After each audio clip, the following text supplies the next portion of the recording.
This meeting is being recorded.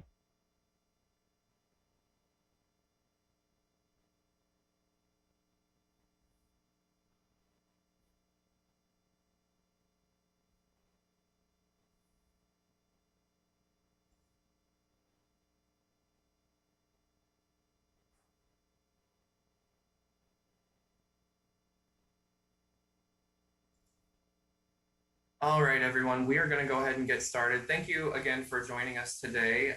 Today is July 1st, which marks the first official day of the new fiscal year.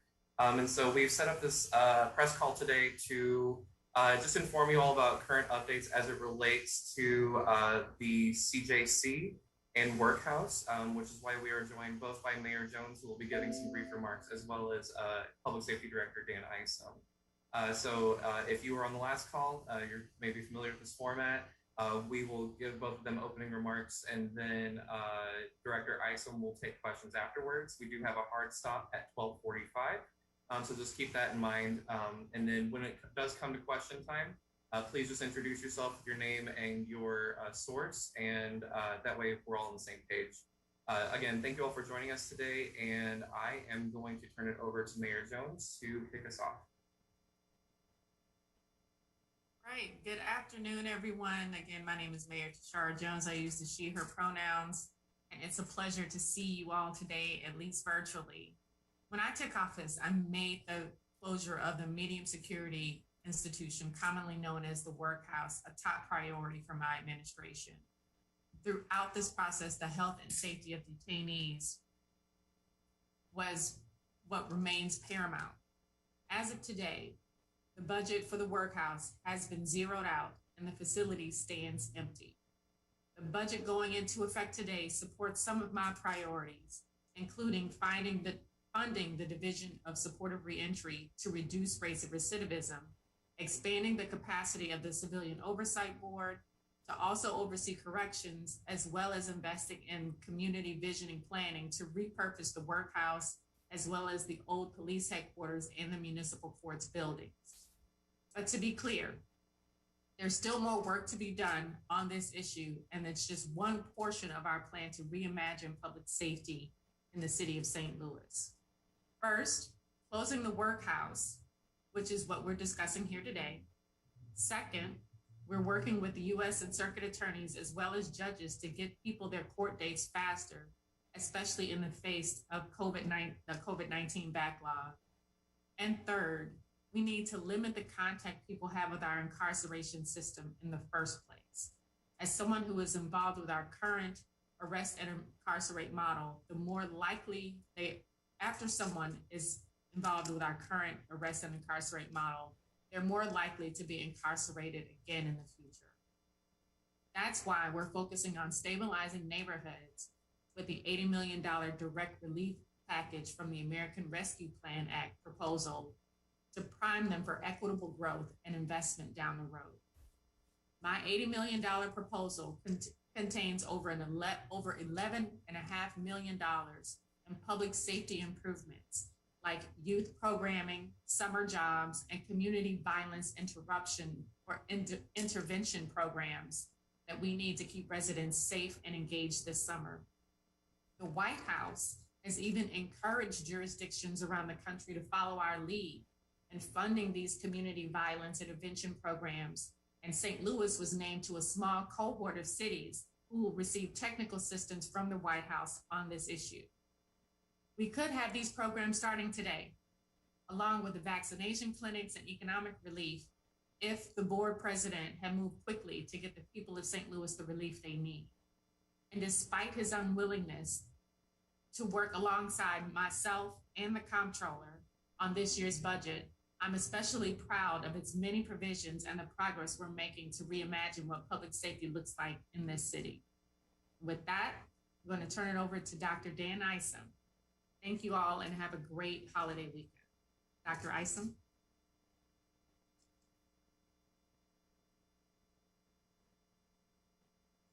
Director Isom, you're muted. Sorry about that. Thank you, Mayor, and good afternoon to everyone. After our last update a few weeks ago, I wanted to make sure you were all up to date as we reach today's very critical benchmark. Repairs at the Criminal Justice Center are proceeding. As you might notice, driving down Tucker, the windows on the front of the building are fixed. We remain under capacity at CJC, and we are working with city's web team to ensure that the data on the city's website accurately reflects the current population.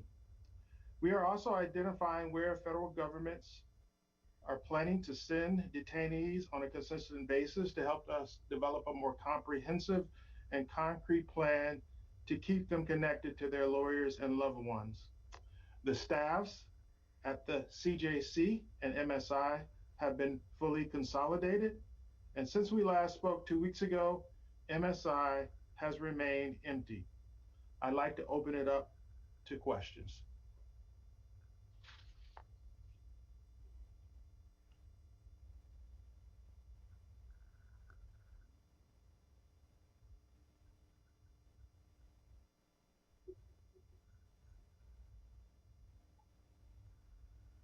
Well, as I mentioned in the opening statement, CJC and MSI have been combined. Um, as a result of doing that, we have adequate staffing for one facility.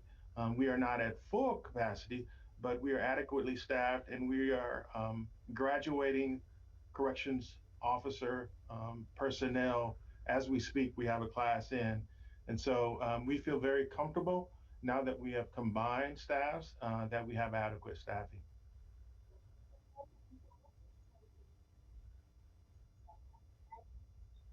So all the locks aren't fixed. As you know, the repairs are ongoing. But what we do is we have processes in place now where locks are being checked and doors are being checked on a regular basis. This was the case at MSI. The same locking mechanisms are in the MSI facility, and we did not have the similar or same problems because management had a process for checking locks and cells, and that process is in place at CJC. No, they haven't. We have had no incidents where inmates have gotten out of their cells.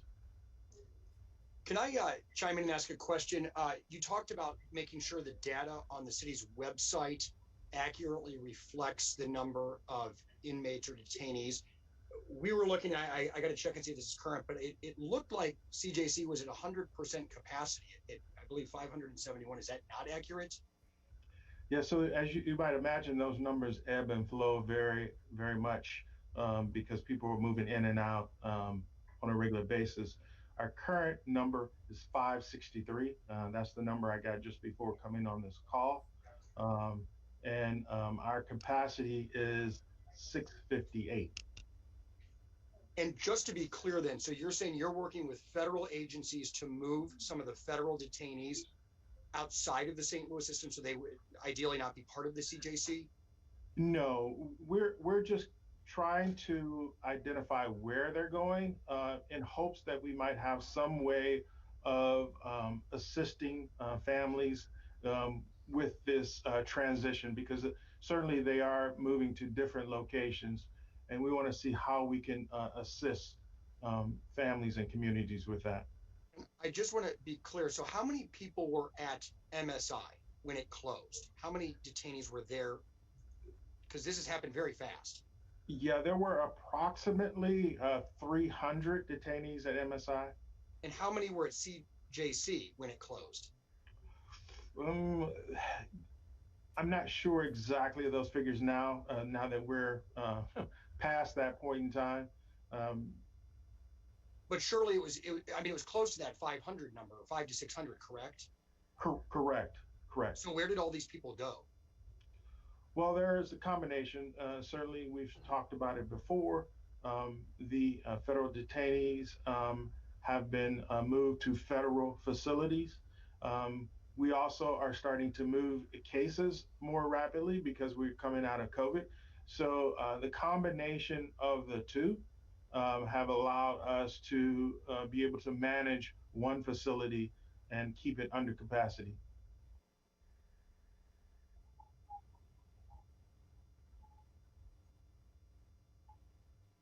Not at this point. We don't have any plans. Yeah, at the in the mayor's remarks, she did indicate we have set aside money in the budget for community visioning planning that will apply to the workhouse as well as the old SLMPD headquarters and the municipal courts building. Since that budget just went into effect today, we'll be starting that process soon. And Nick, just to go off of what Christine just asked, because I think that's a good question. So do you guys envision a future use for that building, or do you see it being torn down? I mean, it's been talked about how it's not in good shape, and that's been part of this. Right. So that's why we're doing the community visioning planning process to see what the community believes is it a good and appropriate use for that space, and then we'll be able to determine our the costs of renovating and stuff like that. So yeah, that's yet to be seen, but we'll be starting that process soon now that we have this budget in place. Director Isom, can I just quickly ask, since the city doesn't have any contract anymore with the federal government to have federal detainees, does the city have much leeway to do anything to help the families of those federal detainees, as you mentioned the city would try to?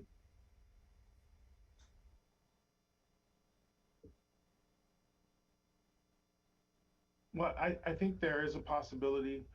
We first have to sort of dig into where individuals are going, how permanently they're in those locations.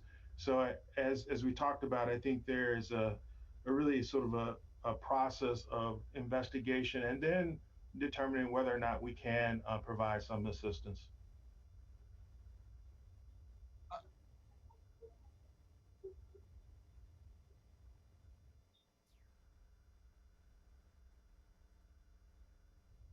Yeah, so we have right now about available to spend about $7 million to spend on most of the repairs that we have done so far. So the figure is, estimate is about $7 million. And Director Isom, one last question for me. When you guys closed MSI, because I mean, 2 weeks ago, this was a functioning facility, and you're saying it's completely closed. There are no inmates or detainees there at this point. What was that transition process like? I mean, moving 300 some detainees, whatever the number was, to CJC, and have there been any issues related to security? Obviously, there have been security issues at CJC when you put that many new people into this environment that was already having issues. Well, I have to credit the leadership and also the corrections officers. As you might imagine, and as you mentioned, change and really change under these circumstances is often very difficult. But it really was quite a seamless process. The correction officers and also the U.S. Marshals are very familiar with transporting detainees from different locations. Of course, this was a more of a massive job than what they do on a daily basis. But it really was done very efficiently and with very few hiccups.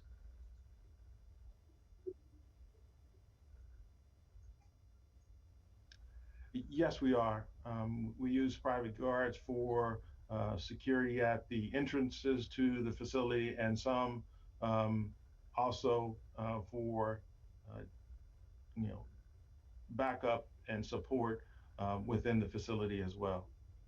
Director Isom, a couple days before you guys shut down the workhouse, you had a public safety meeting where representatives who are the union workers for these correction officers, they were also in that meeting. They told me that you guys were short and that you acknowledged you were short about 30 officers, regardless of the merger.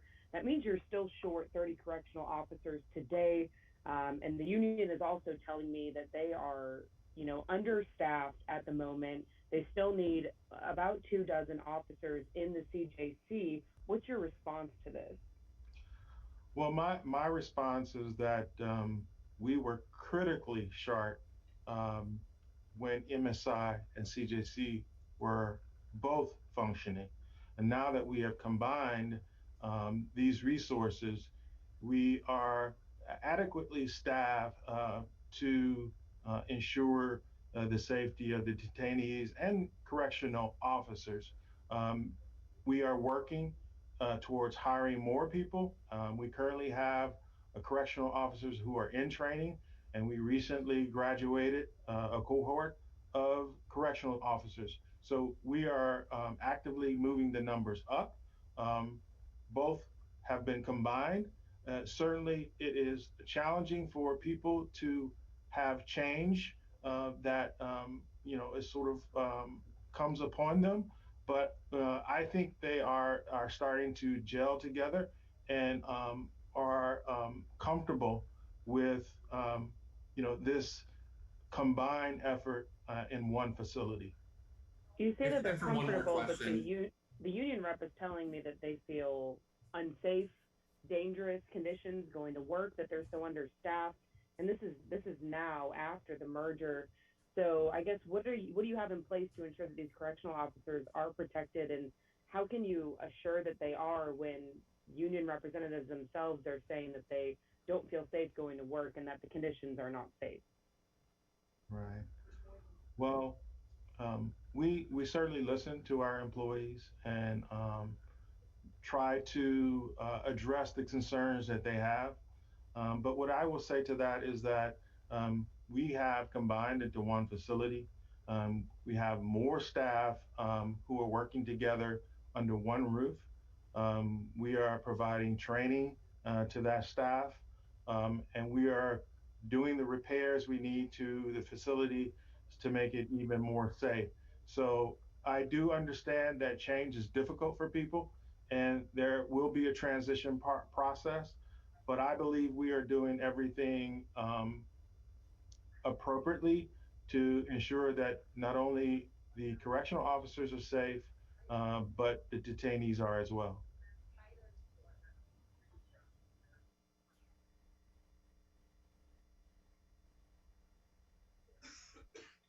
At the end of yesterday's E&A meeting, Comptroller Darlene Green said that we have the revenues to plug the budget hole, and so that's what we are currently doing.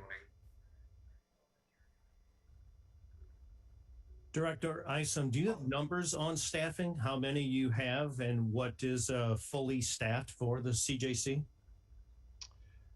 Yeah, our numbers right now are approximately, in terms of full staffing, around 186 correctional officers. I think we are about 20 or so below that at this point in time. So just an estimate around 160 or so, or 165 where we are. There was also something that was stated that in a previous sort of interview that there were potentially more officers that are needed, but right now in terms of staffing, the total numbers are about 186 corrections officers, and we're down about 20. All right, thank you all for your questions. We are about 5 minutes over time, so we're gonna end it now, but thank you all for coming out today. If you have any follow-up questions, you can reach me at dunnen@stlouis-mo.gov. Please reach out and we'll be happy to follow up with you. Thanks again.